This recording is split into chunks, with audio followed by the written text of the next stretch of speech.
मोगाच्यानो आतां हांव तुमचे मुखार शिंपेंतलीं मोतयां दवरतां.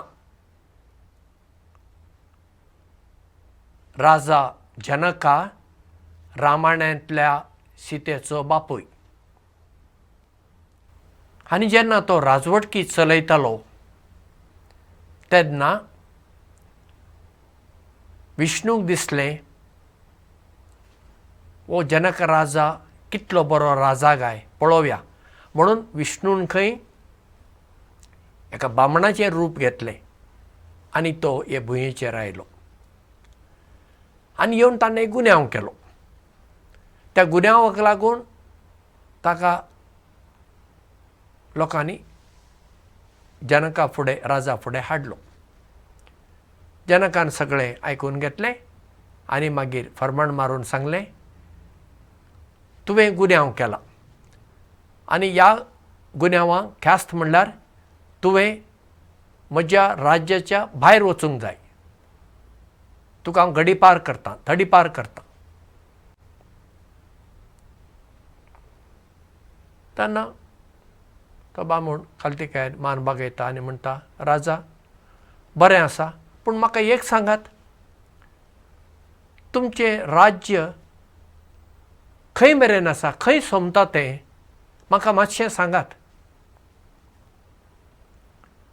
हो प्रस्न आयकून जनक राजा चिंतूंक पडलो. आरे हो विचारता म्हजें राज्य खंय सोंपता. वय म्हजें राज्य जें आतां हांव चलयतां तें म्हजें न्हय, म्हज्या बापायतान म्हाका मेळ्ळें.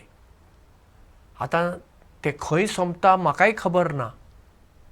हांव जाणा थोड्या कडेन हांगा बरें सोंपता म्हणटना पूण सगळो म्हजो वाठार हांवूय म्हाकाय खबर ना. आनी मागीर फुडें तो चिंतूंक पडलो ही म्हजी कूड, ही म्हजी वय ना, ती देवान दिल्ली. हांवें म्हजी कूड घडोवंक ना पण म्हजे कडेन जें कितें आसा तें म्हजें म्हणलें कांयच ना. तें कोणें थावन दुसऱ्या थावन म्हाका मेळ्ळां. आनी मागीर तो त्या बामणाक म्हणटा म्हज्या आत्मीक राज्याक शीम ना. तूं खंय वच आनी कुशाल जिये राव अशें खंय ताणें त्या बामणाक म्हणलें. म्हणजे त्या बामणाक लागून जनक राजाक एक चिंतूंक एक सुयोग मेळ्ळो. आनी जनका राजान ताचो बरो एक उपयोग केलो. ताचें चिंतप विस्तारलें, ताची नदर व्हड जाली. आमच्याय जिवितांत आमी असली नदर आपणावंक जाय. आमी आमच्या गोंठ्यारांत आसता, आमच्याच तातूंत ल्हान एका वाठारांत आसता आनी आमी व्हडलीं मनशां म्हणटा. 4 गांव भोंवतच मागीर आमी कितलीं ल्हान हाची जाणीव आमकां जाता. सदांच आमी उक्त्या मनाचीं जावंक जाय. जितले आमी उक्त्या मनाचीं जाता तेन्ना आमचें चिंतप बदलता, आमचें उलोवप बदलता, आमची वागणूक बदलता.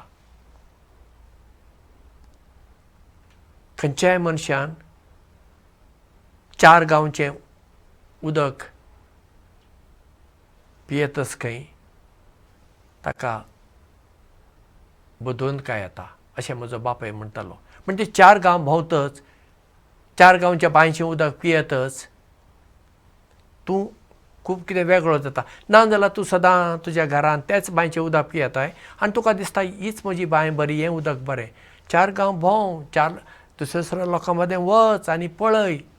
तांची संस्कृती वेगळी, भास वेगळी, खाण जेवण वेगळें, न्हेसण वेगळें, चिंतप वेगळें, सगळें वेगळें आसता. तांतल्यान कितें बरें आसा तें आमी आपणावन आमी जिवितांत वयर सरूंक आसा. देखून महात्मा गांधीजी म्हणटालो हांव म्हज्या घराचीं दारां आनी जनेलां उक्तीं दवरतां. तांतल्यान कितें बरें आसा दुसरें तें येवं तें हांव आपणायतां. आतां जेन्ना आमी 4 गांव भोंवतच आमकां थंय असलें बरेंय पळोवंक मेळटा आनी वायटूय पळोवंक मेळटलें न्हय. तांतलें कितें घेवचें आनी कितें सोडचें तें कोणाचेर आसा? आमचेर आसा. म्हणजे दुसऱ्यांचें कितें बरें आसा तें आमी आपणावंक जाय आनी आमचें कितें बरें आसा तें आमी सांबाळूंक जाय. जायते फावटी आमी चड करून कोंकणी लोक आनी तातूंय क्रिस्तांव लोक कितें करता, आपणाचें भांगर आसा तें गोबोर म्हणून भायर मारता आनी दुसऱ्यांचो गोबोर चड करून भायल्या गांवचो, परक्यांचो, फिरग्यांचो गोबोर भांगार म्हणून भितर हाडटा. हें सारकें ना. आमचें कितें म्हणलें बरें आसा तें आमी दवरुया आनी आमचें कितें बरें ना, म्हज्या जिवितांत कितें वांकडे तिंकडे आसा तें भायर मारपाचें. दुसऱ्याच्या जिवितांत कितें बरे गूण आसा ते आमी आपणावंक जाय. तितले आमी गिरेस्त जाता. कित्याक म्हजें बरें आनी दुसऱ्यांचें बरें सांगाताक घालून आमी वाडटा. हें जिविताचें तत्व. जिवितांत वयर सरपाक हेंच आमी केल्यार पावता आनी आमी फुडें पावता. तर आमी सगळीं जिवितांत उक्ती नदर आपणावन ते उक्ते नदरेच्या मार्गार चलून विशाल मनाची, विशाल काळजाची, विशाल चिंतपाची मनशां जावया. देव बरें करूं आनी मोग आसूं.